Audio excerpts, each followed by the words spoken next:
Welcome back to Souji spoken English. నువ్వు ఎందుకు నన్ను నిద్ర లేపలేదు? Why don't you wake me up? Why don't you wake me up?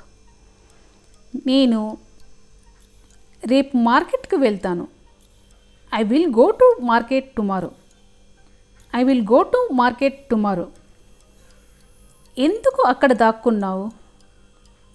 Why are you hiding there? Why are you hiding there?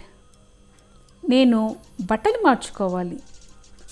I need to change cloth. I need to change cloth. అతడు తరచుగా పొరపాట్లు చేస్తాడు. దీని answer కనుక తెలిసినట్లయితే please comment చేయండి. ఇలాంటి మరిన్ని వీడియోస్ కోసం సబ్స్క్రైబ్ చేసి సపోర్ట్ చేయండి. లైక్ చేసి